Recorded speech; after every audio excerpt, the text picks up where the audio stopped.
Good morning at 7:40. You're watching Breakfast Television. Thanks for starting your day with us. If you think kids say the darndest things, then you haven't listened closely to a parent lately. Now that school has let out for the summer, if you have children or have friends who are parents, you might be surprised at some of the lines that come out of their mouth. Former Manitoban Leanne Shirtliffe is the author of the new book, Don't Lick the Minivan and Other Things I Never Thought I'd Say to My Kids. The author, blogger, and mother of twins joins us now. Good morning. Good morning, Courtney. First of all, welcome back home. You live in Calgary now. But I do. You grew up here.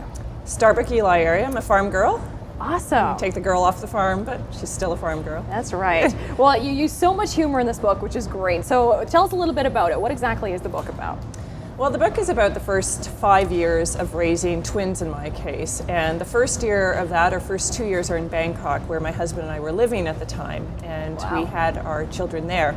And then the move back to Canada and the transitions thereof. But it's ultimately more universal than that. It's really about all the crazy things kids do, and you end up finding yourself saying as parents that you never expected. Yeah, there was a few things that you highlighted, like the horror of glitter just in itself. Yes, glitter is banned from our household, and if you're a new parent, I highly recommend this. Yeah, that's a big mess. And I love this one, the funeral for the, quote, stripper Barbie.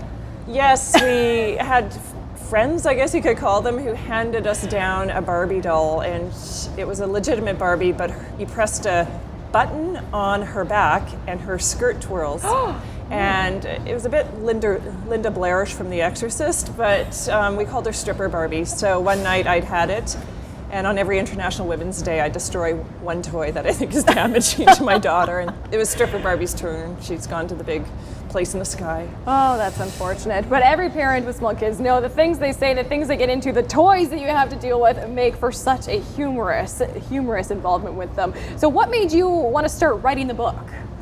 Well, I kind of got a little frustrated with the competitive parenting movement. Now, I know it's not a formal movement, but I think there's a lot of pressure out there now to be the perfect mom and to read all the books. And a lot of us live away from our parents, so we don't quite have that intergenerational advice.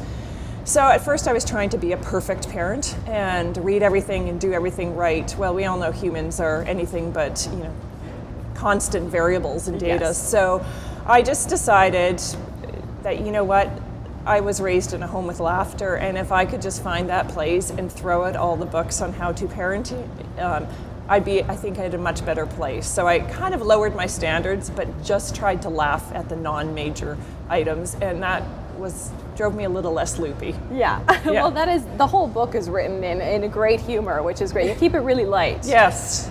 And is that something that you're hoping other parents can relate to? Well, I think so, because I think a lot of the times when you're in something and it's serious, and I do get angry, but if you can step back and think, is this something I'll laugh about with them when they're 21 years old?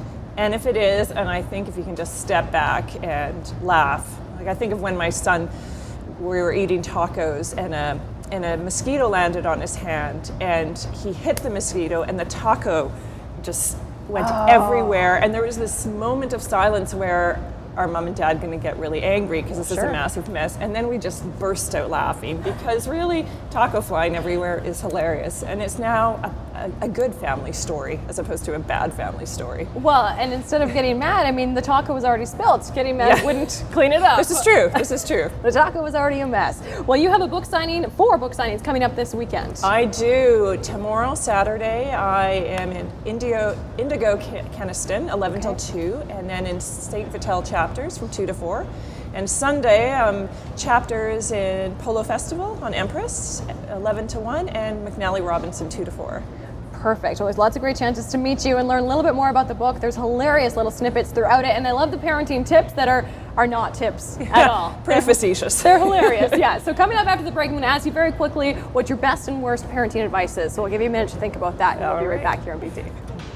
200 more times. So to you other kids all across the land, there's no need to argue. Parents just don't understand.